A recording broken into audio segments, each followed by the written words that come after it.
Well, we've just got time to hear a bonus choice, so let's see what David goes for. Flossing.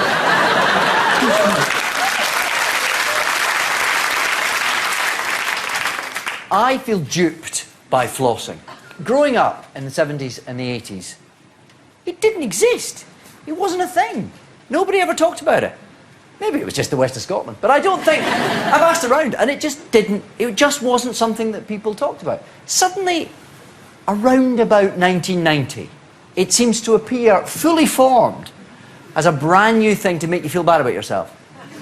Something else to feel guilty that you're not doing.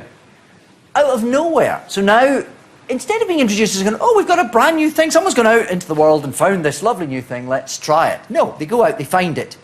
I suspect in America. Absolutely sure. And then we're all expected to do this, and if you're not doing it for an hour 3 times a day, you're a disgusting human being whose breath stinks and who has teeth like Shane McGowan.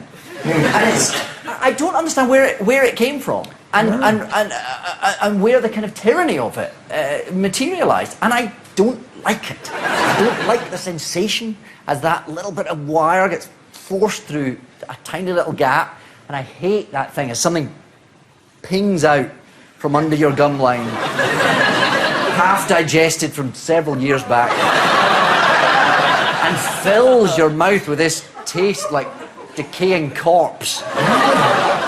I just don't want that in my life. I can't even do it properly. No, it's so hard to do. I end up just sort of bedding it all down. It goes down to the bottom of the gum, and I think I can feel it on the gum. It's got to bring the food out, and then it comes out without. It's like the food's using it as a skipping rope. The way you have to contort your wrists to get right out of whack, it defies physics what you have to try and achieve. It's impossible. Did you ever use these things? Have you ever seen these in vending machines? They're little... An Irish person invented those. Is that right? Yeah, pretty sure. Yeah, they're called the fuzzy brush. And it's got the toothpaste and everything on. It's got a sort of a spiky thing. And if you meet someone at a club and you might want to go back, you know, you want to freshen your breath, you have a tune. It's quite spiky, but it does do the job. I saw Janet Street Porter do this with a hedgehog. My problem is, as I've got older, my teeth have basically separated. So the gaps are so big now, I really need Pac-Man. Do you ever floss when you're driving? You'll be impressed, but I do this quite a bit.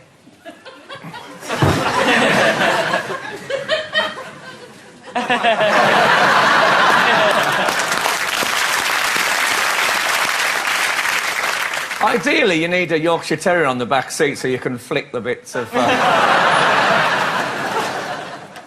saw Janet Street Porter do it with a Ferris wheel. So do you do it, or is it something that you have... I do, but begrudgingly. Only because I'm guilted into it by dentists. I feel I should be applauded for getting to the dentist at all, but I get there and I get a guilt trip laid on me. As a former doctor, I thought you'd, like, you know... That's what they say.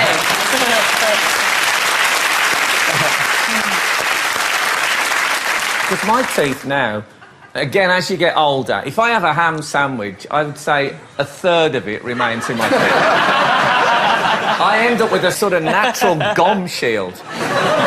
I could go, say, 3 rounds with a reasonable amateur boxer and be fine, because so I have to. I'm always picking and having a go. It's fear of the hygienist that makes me do it, because if you don't do it yourself, she comes at you with a bit of actual metal wire. What is that?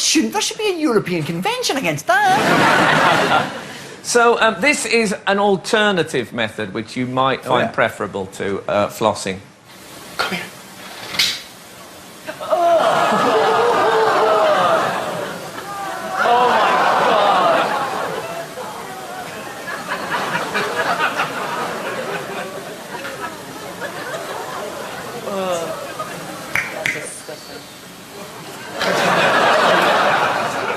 Tastier than sushi.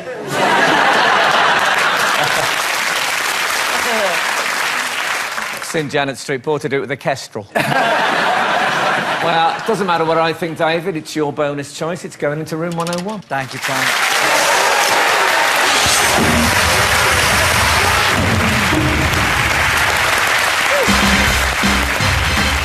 And that brings us to the end of the show. Well done, David. You were the most persuasive guest, so you were this week's winner. Thank you.